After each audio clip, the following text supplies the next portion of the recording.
Makanya sudah saya bilang, Islam itu mustahil Anda jalankan karena akan membuat hidup Anda ribet. Ya. Kita kasih naik ada Gun Saleh. Malam medisku. Ya, selamat malam Gun Saleh. Muslim, Bang? Muslim. Ya. Silakan, Bang. Malam, apa yang mau Anda utarakan? Ternyata agama Kristen itu ciptaan iblis dan Yesus di bukit itu seperti Matius 4 ayat 8. Waduh. Ngamuk dia sudah. Kenapa Anda ngamuk begitu, Bang? Ternyata setelah aku baca Alkitab, agama Kristen itu ciptaan iblis dan Yesus waktu dia mana ayatnya? Itu. Ayatnya mana? Matius 4 ayat 8. Coba baca. Siapa di bawah dan iblis membawa Yesus ke bukit itu. Suara Anda pecah nih. Oh, jauhin. Dekat, jelas. Please. Oke, silakan coba baca ayatnya. Jelas. Dan iblis membawanya pula ke bukit itu. Untuk apa? Untuk menciptakan agama Kristen. Ayatnya, Bang, dibaca ayatnya. Matius 4 ayat 8. Nggak ada di situ. Dan iblis membawanya untuk menciptakan agama Kristen, nggak ada. Saya bacakan ayatnya. Untuk apa dibawanya? Baik. Untuk apa dibawa? Sudah. Untuk apa? Tenang. Jangan emosi. Tarik nafas. Hembuskan. Wah, iya. Tadi siang itu ada yang pesan sama saya. Orang Islam ini dikuasai roh. Nah, rohnya orang Islam itu kayak gitu, roh amarah. Ya, suaramu pecah-pecah. Suaramu saja pecah-pecah loh. Loka loncat. Ya, loka loncat penyembah Tuhan beranak. Matius berapa? Matius berapa? 4 ayat 8. Matius 4 ayat 8. Baik. Saya bacakan Matius 4 ayat 8. Baik ya. Dan iblis membawanya pula ke atas gunung yang sangat tinggi dan memperlihatkan kepadanya semua kerajaan dunia dengan kemegahannya.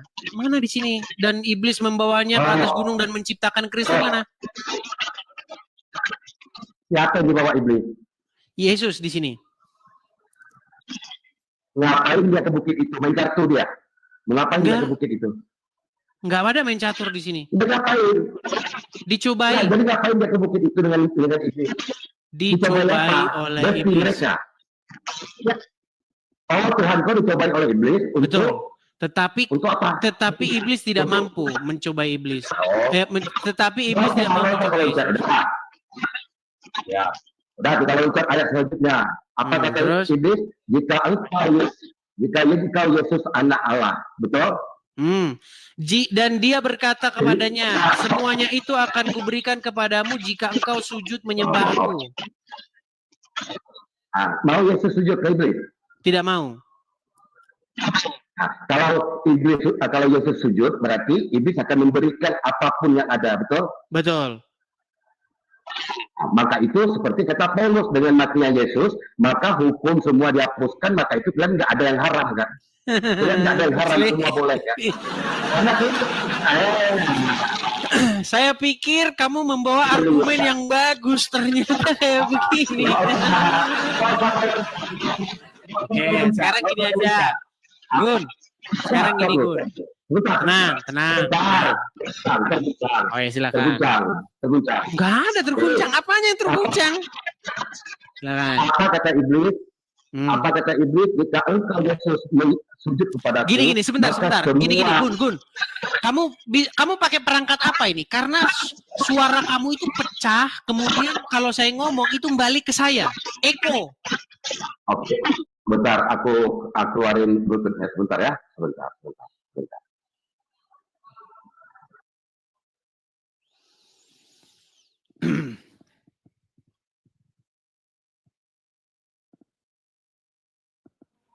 Oke, jelas, Dis. Nah, gini kan bagus. Nah, ya. Silakan. Waktu di bukit itu, iblis berkata, jika engkau Yesus menyembah aku, maka isi dunia ini akan kuberikan kepadamu. Betul? Betul. Persis seperti perkataan Paulus kan, dengan matinya Yesus, maka hukum-hukum dihapuskan. Maka itu kalian semua tidak ada yang haram kan? Semua boleh kan? Sudah? Udah. Baik. Semua boleh kan? Udah bisa saya jawab? Sudah bisa saya jawab belum? Baik. Jadi premis kamu yang pertama dengan premis kamu yang kedua ini nggak nyambung. Premis pertama, saya lagi ngomong ini. Tenang dulu, tenangkan dirimu, tenangkan, lembutkan hatimu dulu. Jadi Muslim itu dikuasai dengan yang namanya roh kekerasan. Ya, makanya tenangin dulu, tenangin, dengar. Premis kamu yang pertama itu berbicara mengenai bagaimana iblis mengharapkan agar Yesus sujud menyembah iblis.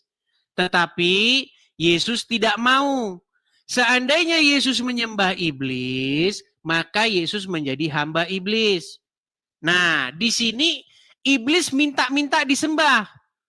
Iblis ngemis-ngemis supaya dia disembah. Sama kayak Allah itu. Makanya di dalam sudut pandang saya, iblis ini ya Allah itu yang kalian sembah-sembah itu. Yang ngamuk-ngamuk kalau tenang dulu. Saya lagi ngomong. Orang tadi saya ngomong kamu tenang. Kok nggak nyambung? Oke, benar nggak Allah minta-minta disembah? Matius 4 ayat 8 betul kan, Yesus sama iblis besti kan? Besti.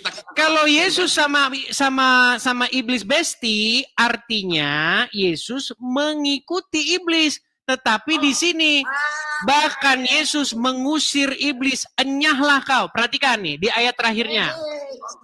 Perhatikan. Maka tenang. Di ayat 19, di ayat 10-nya, maka berkatalah Yesus kepadanya, enyahlah iblis. Enyahlah iblis. Bagaimana kamu katakan mereka besti? Yang besti itu Allah dan iblis. Oke. Iblis dan Yesus di Matius 4 ayat 8 itu pergi bersama mereka kan ke bukit itu kan. Oke, tapi ujung-ujungnya dikatakan enyah enggak iblis? Gak usah kau loncat dulu, aku ikuti. Masa kamu tidak baca sampai terakhir? Ya, tapi intinya Yesus pada akhirnya mengusir iblis. Edis, santai. Minum, Edis. Dalam pengajaran kau sama anak-anakmu atau di jemaatmu, kau menyuruh orang mengikuti iblis atau menjauhi iblis? Menjauhi iblis. Ternyata Yesus kau mengikuti iblis kan? Pada akhirnya dikatakan enyahlah iblis. Nggak usah, aku tanya sama kau, ternyata Yesus kau mengikuti iblis. Enggak. Di mana dia mengikuti iblis? Matius 4 ayat 8. Coba baca. Dan iblis membawanya pula ke bukit itu. Siapa yang dibawa iblis? Yesus. Berarti Yesus dan iblis besti kan? Tidak. Diikutinya iblis sama Yesus kan? Tidak. Oh, penipu kau, dasar kafir kau. Ngamuk dia. Dasar kafir Bahkan Yesus berkata kepada iblis, enyahlah kau. Enyah. Nggak usah loncat. Matius 4 ayat 8 kutanya, kau mengajarkan ke anak kau jangan mengikuti iblis. Ternyata Yesus kau mengikuti iblis. Dasar kafir penyembah Tuhan beranak kau. Marah-marah dia. Sudah? Sudah? Udah kau akui. Oke, sudah. Satu. Akui tenang. Saya mau gantian dulu. Gimana? Masa nggak gantian? Yang bestian, sebentar. Yang bestian sama setan itu Muhammad. Nih, saya kasih hadisnya. Saya kasih hadisnya. Yang bestian sama Muhammad. Perhatikan. Tenang. Nih, saya bacakan hadisnya. Tidaklah. Kenapa kamu takut ditanya? Takut ditanya dia. Kawannya harus. Kenapa Al-Quran. kamu takut ditanya? Gun Saleh, Aku kamu buka kan telah Al-Quran. mengatakan kepada saya bahwasanya Yesus bestian dengan iblis. Saya bantah. Di ayat ini, di ayat terakhirnya dikatakan, Yesus berkata kepada iblis, enyahlah kau. Dikatakan enyah. Bagaimana mungkin mereka besti kalau dikatakan enyahlah kau? Nggak usah kau loncat. Yang dibawa iblis siapa? Kau bilang Yesus. Tuh. Susah ini orang ini. Oke. Sekarang saya mau tanya sama kamu. Kamu masalah mau ngomong begitu terserahlah. Namanya kamu juga masih Islam. Nih, saya kutip satu hadis yang berkata begini. Muhammad berkata, tidaklah dari setiap manusia itu melainkan didampingi oleh korin. Korin itu artinya setan yang membisikkan orang supaya mereka itu melakukan kejahatan. Kemudian Aisyah berkata, tenang. Aisyah berkata, ya Rasulullah, apakah juga termasuk engkau? Lalu Muhammad menjawab, betul. Ia juga mendampingi aku. Hanya saja Allah membantuku membuat dia beragama Islam. Jadi setan atau korin yang mendampingi Muhammad sudah masuk Islam. Akhirnya mereka bestian. Betul? Betul nggak? Betul nggak? Tenang. Betulkah setan atau korin yang mendampingi Muhammad sudah masuk Islam? Aku buka Alkitab, Al-Quran kau buka. Ini loh, dengar. Tanya jawab Islam Kristen. Kamu bertanya kepada saya tadi kan, poinmu sudah masuk, Gus. Poinmu sudah masuk. Bahwa kamu menuduh bahwasanya Yesus dan setan bestian. Nah, saya bilang tidak bestian. Kenapa? Karena Yesus berkata kepada setan, enyahlah kau. Matius 4 ayat 8, siapa yang dibawa iblis? Yesus kau bilang kan? Yesus. Apakah ayat itu berhenti sampai ayat 8? Apa aku tanya dulu, Yesus kan yang dibawa iblis kan ke bukit. Emang ayat itu berhenti sampai ayat 8? Ya, ternyata Yesus Seandainya ayat itu berhenti sampai ayat 8, kita tidak punya kesimpulan terhadap seluruh peristiwa di dalam situ. Tetapi ayat itu masih ada ayat lanjutannya yang mengatakan, lalu Yesus berkata kepadanya, enyahlah kau setan. Nah, artinya Yesus tidak bestian dengan setan. Sementara di dalam hadis, Aisyah pernah bertanya kepada Muhammad. Muhammad berkata, setiap manusia didampingi oleh korin. Lalu Muhammad juga menjelaskan, orang-orang berkata, dan Aisyah juga berkata, apakah korin itu juga mendampingi engkau, wahai Rasulullah? Rasulullah menjawab, betul, ia mendampingiku juga. Hanya saja Allah menolongku, maka ia menjadi seorang muslim. Dan dia tidaklah memerintahkanku kecuali kepada kebaikan. Jadi ada setan yang memerintahkan kepada kebaikan. Jadi setan sudah masuk Islam. Yang namanya setan, dengar. Apa yang dikatakan oleh Tuhan Yesus terhadap setan? Tenang. Setan itu adalah bapak segala dusta, kata Tuhan Yesus. Sementara menurut Muhammad, setan sudah masuk Islam dan dia memerintahkan Muhammad hal-hal yang baik. Makanya apa yang diajarkan Muhammad? Boleh berdusta. Ya terang aja Muhammad mengajarkan boleh berdusta karena ajaran yang didapatkan dari setan. Silakan. Level Alkitab kau selevel Al-Quranku atau hadis? Bahkan Quran dan hadismu itu tidak bisa dibandingkan dengan Bible. Aku buka Alkitab, berarti kau buka Al-Quran sama aku. Oke, jadi kamu nggak percaya hadis ini? Gak usah kau nyinyir, gak usah kau nyinyir. Jadi kau tak percaya hadis ini? Kalau aku buka Alkitab. Enggak, saya tanya sama kamu. Apakah kamu percaya hadis yang barusan saya bacakan? Berarti level Alkitab kau selevel hadis. Tidak jarahan ini dia menjawab. Saya nggak bilang bahwa Bible selevel dengan Quran, Bible selevel dengan hadis. Saya cuma tanya, apakah Anda percaya hadis yang barusan saya kutip? Alkitab kok selevel hadis? Pergilah kau setan, pergilah kau. Hush. Pergilah kau setan. Mereka ini teman-teman kalau ditanya hal yang sama langsung meninggal dunia. Yuk silakan, yuk silakan yang muslim. Saya tanya, apakah kamu percaya hadis itu? Nggak berani jawab. Yo, silakan.